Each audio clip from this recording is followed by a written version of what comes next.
All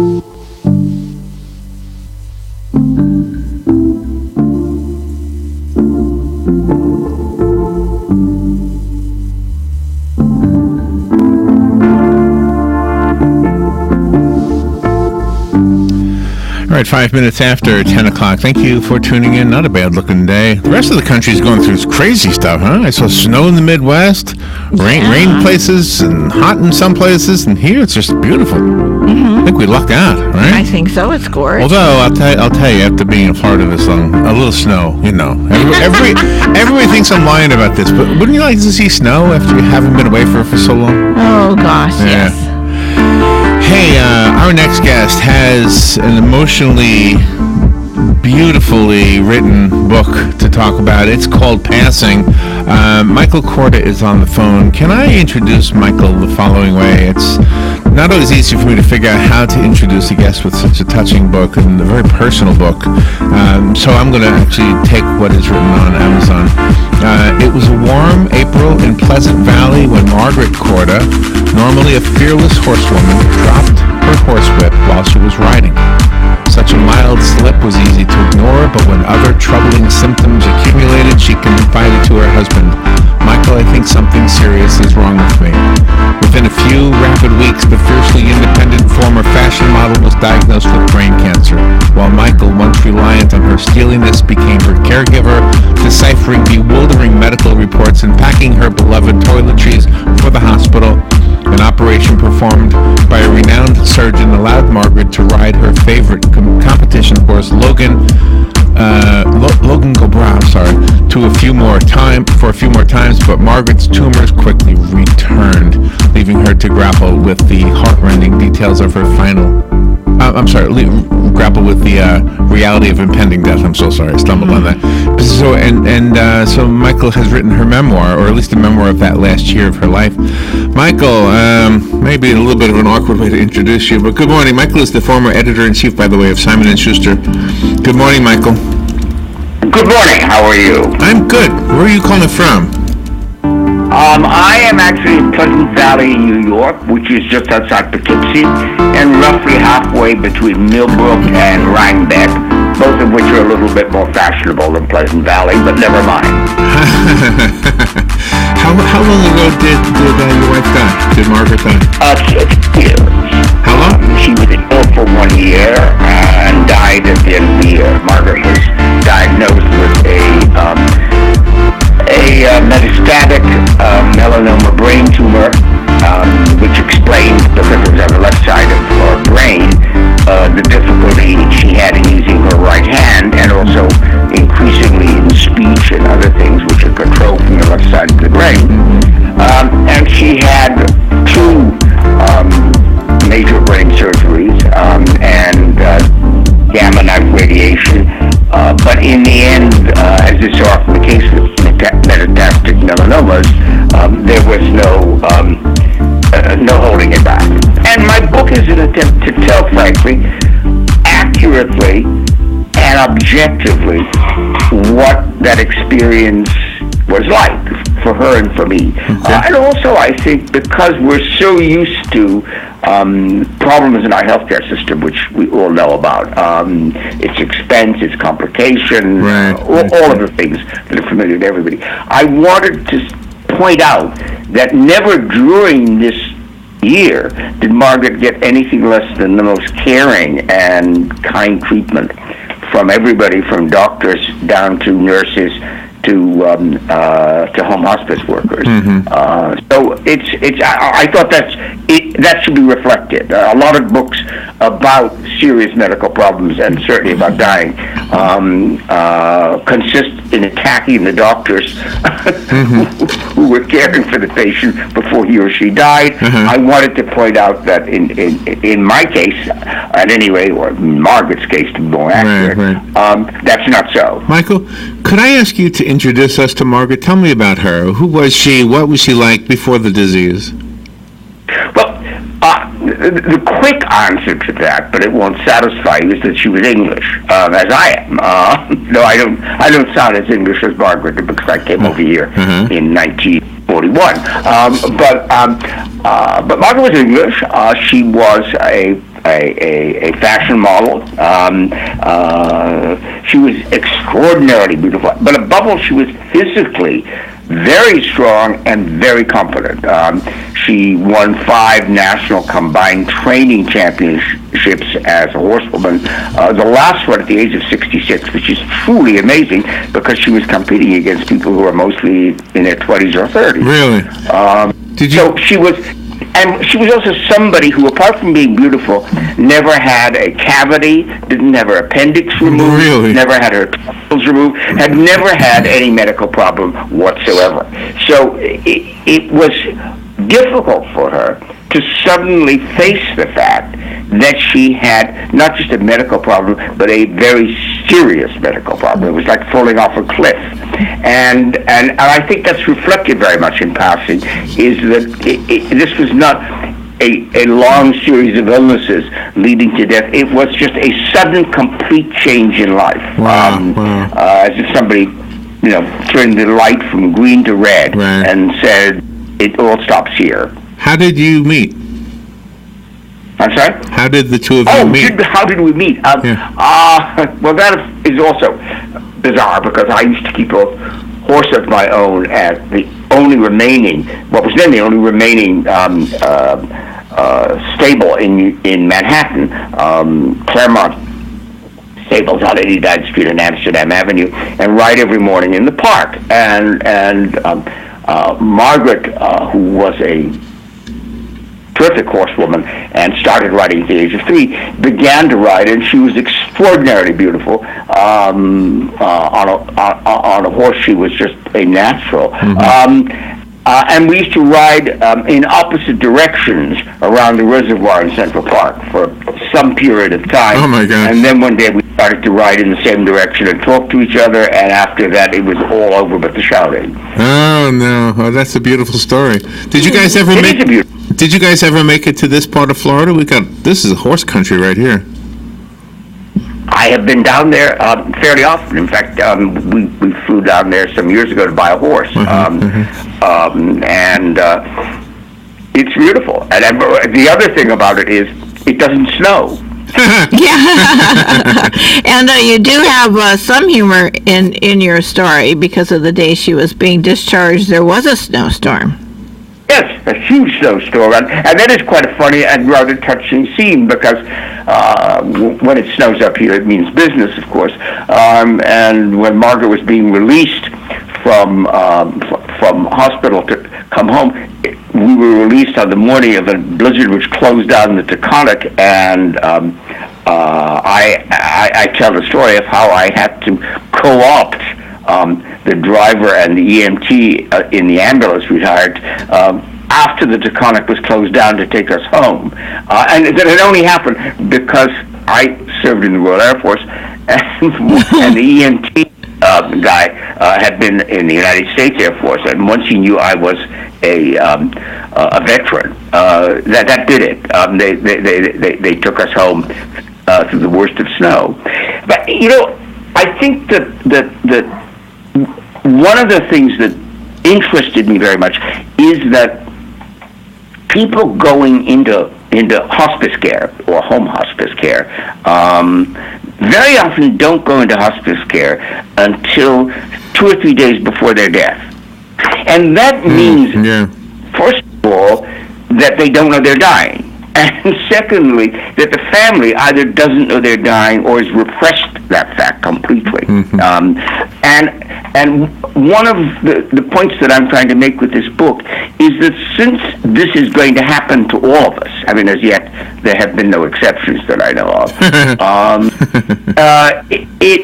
it behooves us to approach it with some knowledge of what's happening, if we can. Obviously, some people are not going to know because they are medically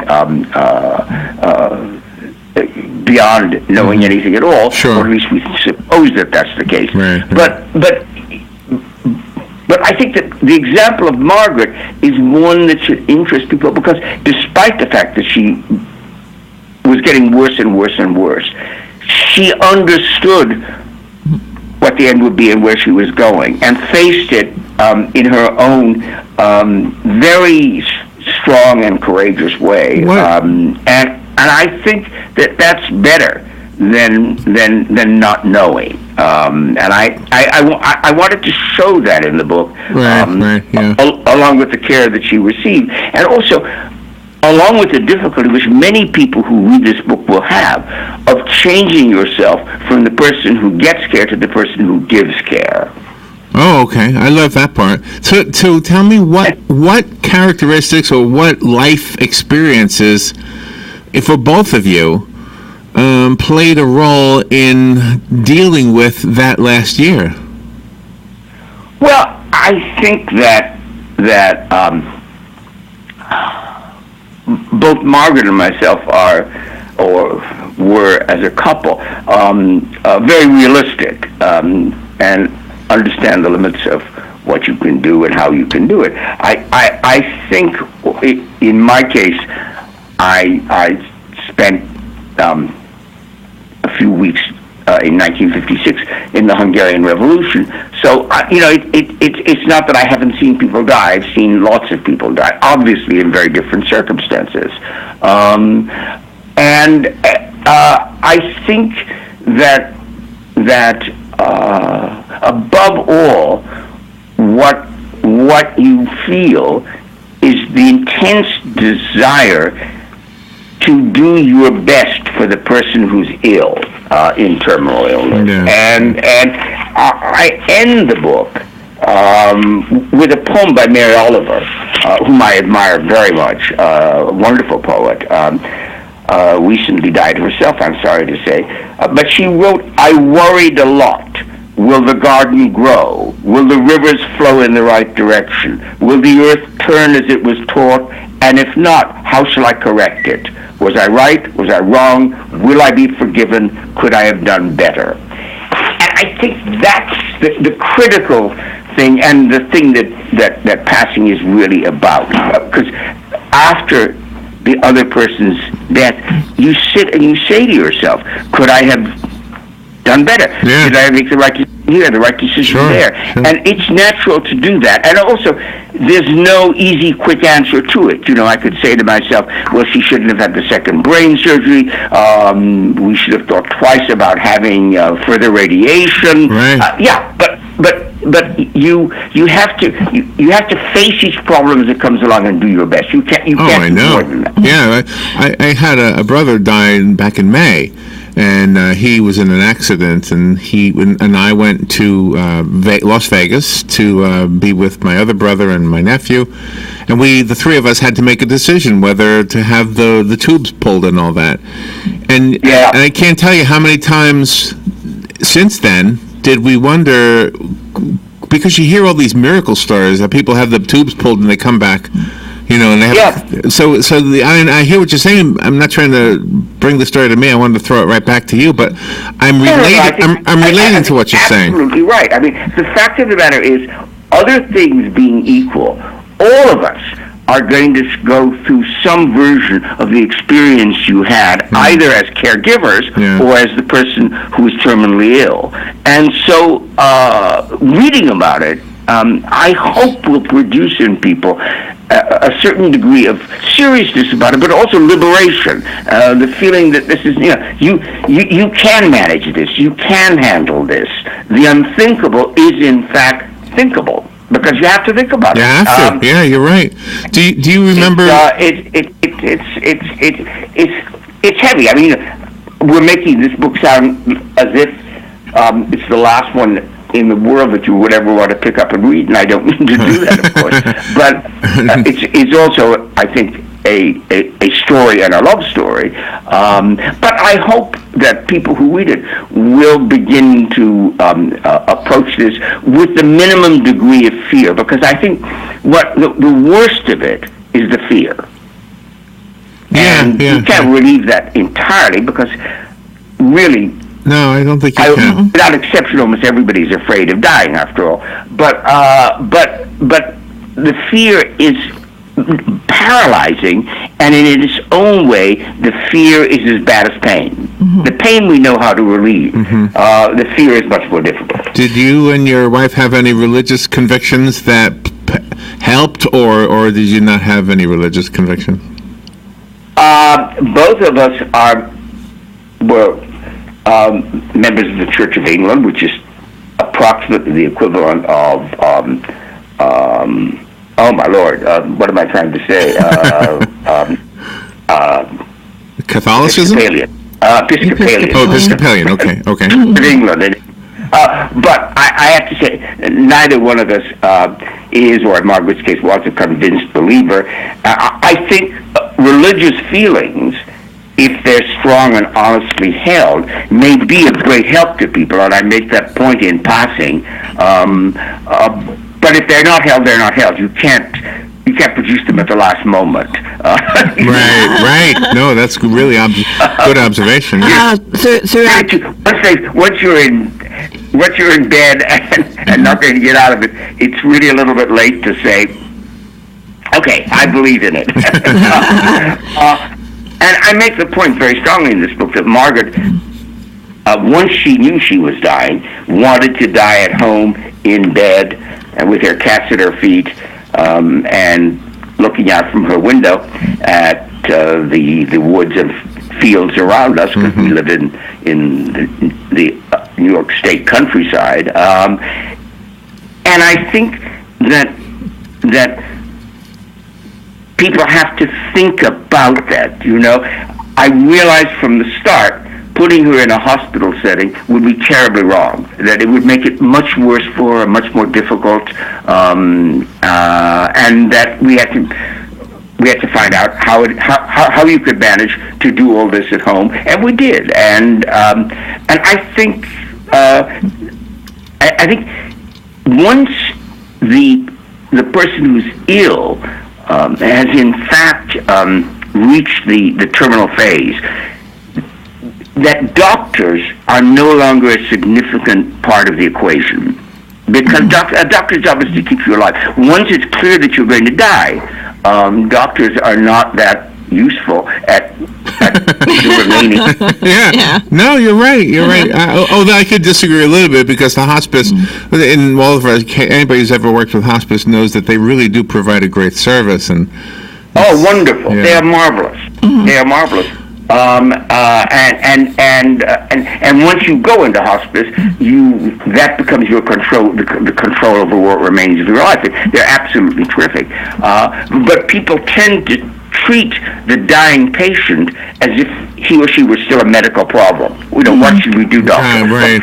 But when the patient has reached that point, the doctor doesn't know any better than you and me. Yeah, right. And what really counts is how to make that person comfortable, how to make that person as content as he or she can be, and not whether we should try some other medical procedure. And I think it's important that people know that. And you gave us glimpses into Margaret's personality and her different lives over the years. She was a very private person, but when she was going through her photographs, she put a piece of history with them. Yes. First of all, Margaret was a model, and she was in the habit of firmly and clearly taking any pictures that had been taken of her, and carefully cutting up the ones that she didn't like, and destroying the negatives. So there are no bad pictures of Margaret. First of all, because she was a very beautiful woman, but secondly, because throughout her life she very carefully destroyed the photographs she didn't like. So you only ended up with the great ones. And I described that process. People have different priorities. Some people, the notion that death is impending sends them to build up a vast archive, all their letters, and they must get in and file all their checkbooks since the year dot, and so forth. In Margaret, it spurred, on the contrary, a desire to eliminate everything that she didn't want to leave behind. And she very carefully did that. She had me buy her a shredder, and she spent some weeks upstairs shredding until she finally eliminated everything that she didn't want to leave behind. And people react in different ways, but that was Margaret's reaction to it. She would, in effect, edit what she left behind her. Michael, I love the love that you're letting us know about, and I can't help but wonder how you didn't cry every single word of this book as you were writing it. It's tough,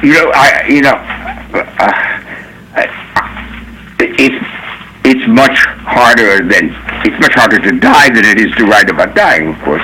But I don't know about that. It might be harder to write about. It's a hard subject to write about. Yes, I felt very often swamped by the feelings that were there when I wrote about this.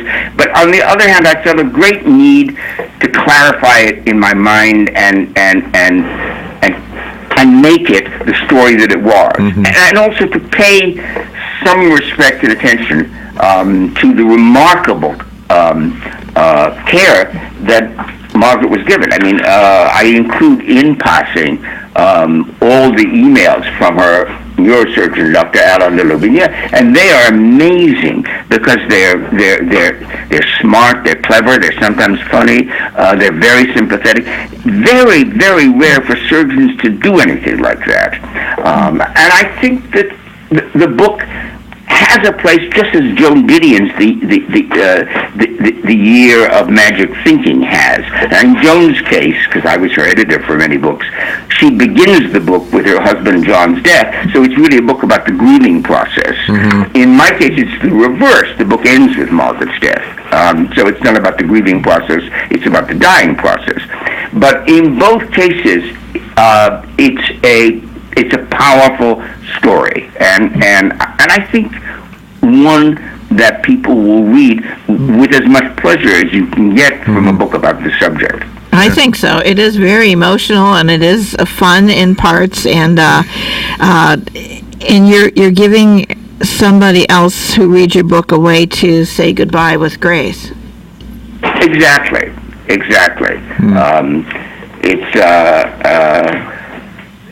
It's not only a tribute to Margaret, which of course it is, and to the love that held us together for 4 decades, but it's also a book about, we should be absolutely frank, it's a book about something that one way or the other is going to happen to every one of us. Yeah, absolutely. So we're all going to have some version of this experience. You've written a beautiful book. You have other books out there as well. Is this obviously a departure from work you've done in the past, correct? Well, yeah. I mean, I've written memoirs. I wrote a memoir of my family called Charmed Lives. I wrote a memoir of my life in book publishing called Another Life. I wrote a memoir of my time in the Hungarian Revolution of 1956. So I've written memoirs before, but of course nothing quite with the intensity of this.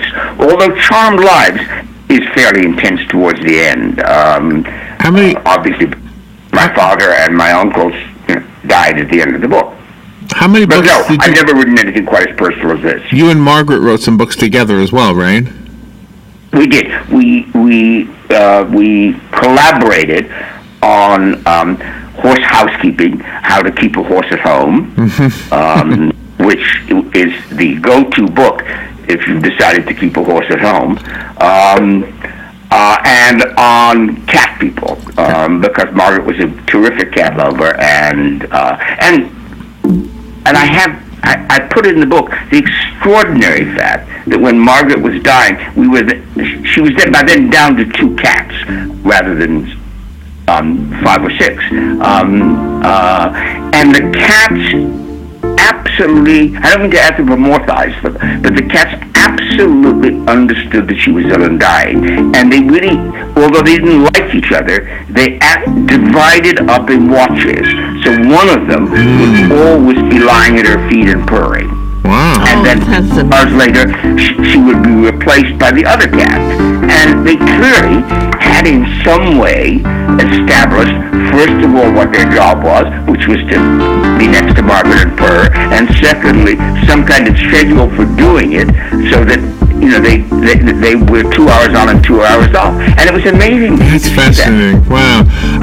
Michael, and it's a great comfort, I think, for the person who is in that position, if the things that mean most to him or her are kept going. Michael, thank you for sharing your story with us, and I found the book on Amazon. Do you have a website you'd like to recommend? I don't have a website. No. Well, thank you for sharing. For the listener, the book again is called... Write me a letter, we'll find that I answer. All right, very good. The old-fashioned way. It is called Passing, and Michael Korda is the author. Very beautiful, very touching, and I'm so sorry that death has to happen for us. I wish there was some way... Well, I'm sorry about your brother, too, but it does happen. I mean, for the whole human race. I'm sorry for... anyway, Michael, thank you for being on the show with us today. It was really beautiful. Thank you for having me so much. We'll be right back.